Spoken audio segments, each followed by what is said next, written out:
छोटा हो, आपको ये जरूर पता होना चाहिए कि उस घर को बनाने के लिए आपको कितना खर्च आएगा। इस चैनल पे हमने ये देखा है कि 800 स्क्वायर फीट घर हो, 1000 स्क्वायर फीट घर हो, 1200 हो या फिर 1500 हो, इन घरों को बनाने के लिए आपको कितना खर्च आता है। पर आज का ये जो वीडियो होने वाला है, यहाँ पर हम ये जानेंगे कि अगर आप 2 रूम बनाते हो, एग्जाम्पल के लिए अगर आप 12 बाय 12 के 2 रूम बनाते हो, तो उसे बनवाने के लिए आपको कितना खर्च आ सकता है।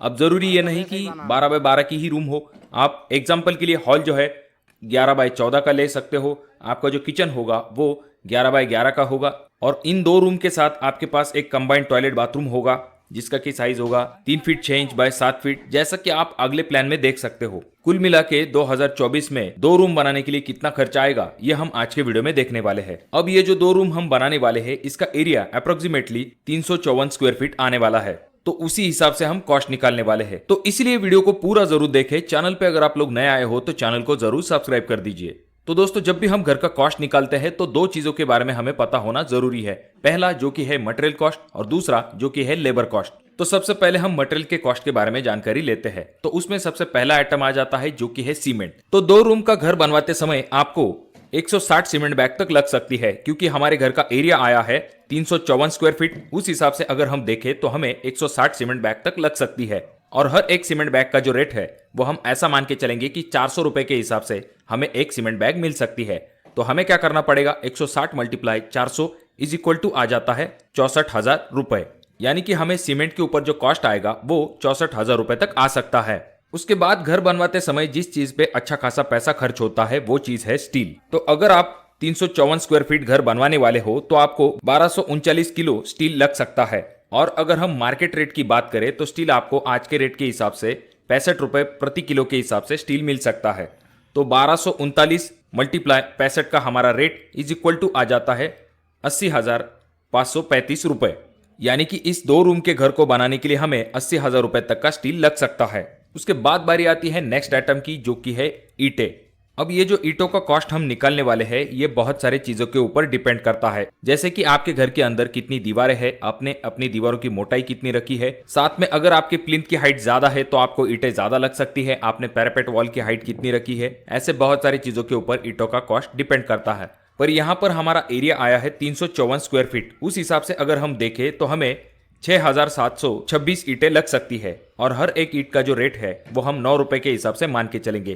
तो 6,726 मल्टीप्लाई 9 इज इक्वल टू आ जाता है 60,534 रुपए। यानी कि आपको ईंटों के ऊपर 60,000 रुपए तक खर्च आ सकता है।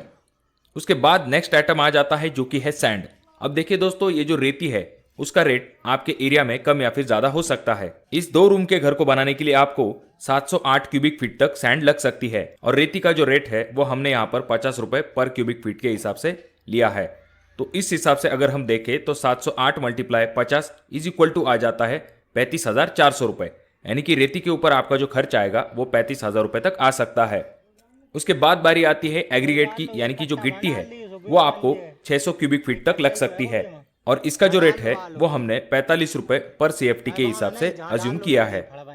तो 600 मल्टीप्लाई 45 इज इक्वल टू आ जाता है 27,000 रुपए। ये तो हो गया गिट्टी का कॉस्ट। तो नेक्स्ट आइटम आ जाता है जो कि है टाइल। तो यहाँ पर हमने कॉस्ट जो निकाला है वो सिर्फ और सिर्फ टाइल का है। अगर आप इसमें ग्रेनाइट को जोड़ लेते हो तो आपका कॉस्ट और भी बढ़ सकता है। 2 रूम के घर को बनाने के लिए आपको टाइल के ऊपर जो कॉस्ट आएगा वो 31,500 रुपए तक आ सकता है। अगर आप अपने घर के अंदर ग्रेनाइट फ्रेम बाकी चीजें करवाते हो तो आपका खर्च और भी बढ़ सकता है। उसके बाद अगर हम बात करें प्लम्बिंग कॉस्ट की, तो प्लम्बिंग में आपका 23,000 रुपए तक खर्च आ सकता है। और इसके बाद बारी आती है इलेक्ट्रिकल वर्क की। तो इस घर को बनाते समय जो इलेक्ट्रिकल वर्क है उसके ऊपर आपका 18,000 से लेके 22,000 रुपए तक खर्च हो सकता है। उसके बाद बारी आती है डोर्स की। तो डोर में आपका लगभग 20,500 रुपए तक खर्च आ सकता है, जिसमें कि आपका डोर का लेबर कॉस्ट, हार्डवेयर, ऐसी सभी चीजें ऐड की गई है। उसके बाद नेक्स्ट आइटम आ जाता है जो कि है विंडो। अब विंडो में भी बहुत सारे टाइप्स आते हैं। तो यहाँ पर आपको विंडो के लिए जो कॉस्ट आएगा वो 16,000 रुपए तक आ सकता है। और सबसे एंडिंग में आ जाता है जो कि है पेंटिंग। तो पेंटिंग के लिए आपको जो खर्च आएगा वो 35,000 रुपए तक आ सकता है। अब इस घर को बनाते समय आपका जो लेबर कॉस्ट है वो सबसे ज्यादा जाता है प्लास्टरिंग वर्क, ब्रिक वर्क और सेंटरिंग वर्क के ऊपर। अगर आप इस काम को डायरेक्टली किसी ठेकेदार को दे देते हो, जिसमें कि आपका प्लास्टरिंग वर्क, सेंटरिंग वर्क और ब्रिक वर्क ऐसी तीनों चीजें आ जाती है, तो वो आपसे 260 रुपए पर स्क्वायर फीट के हिसाब से चार्ज ले सकते हैं। तो यहाँ पर हम क्या करेंगे, 260 का रेट दिया है, मल्टीप्लाई 354 हमारे 2 रूम के घर का एरिया आता है। यानी कि 260 मल्टीप्लाई 354 इज इक्वल टू आ जाता है 92,040 रुपए। तो इन सभी चीजों को जानने के बाद नेक्स्ट और सबसे इंपॉर्टेंट सवाल ये आ जाता है कि अगर हम 2024 में 2 रूम का घर बनवाना चाहते हैं तो हमें कितना खर्च आ सकता है। तो जैसा कि हमने देखा, इस घर का जो एरिया है वो अप्रोक्सीमेटली 354 स्क्वायर फीट आ रहा है। तो उस हिसाब से अगर हम देखें तो 2024 में 2 रूम का घर बनवाने के लिए हमें 4,50,000 से लेके 5 लाख रुपए तक खर्च आ सकता है। दोस्तों यहाँ पर ये जो कॉस्ट हमने निकाला है, इससे आपको एक टेंटेटिव आइडिया मिल जाएगा कि अगर आप 2 रूम का घर बनवाना चाहते हो तो आपको कितना खर्च आ सकता है। अब ये जो घर का कॉस्ट है कम या फिर ज्यादा हो सकता है आपके लोकेशन अनुसार, और साथ में इस चीज के ऊपर भी कॉस्ट डिपेंड करता है कि आप घर बनवाते समय कौन कौन सी चीजें इस्तेमाल करने वाले हो। तो दोस्तों अगर आपके कोई सवाल है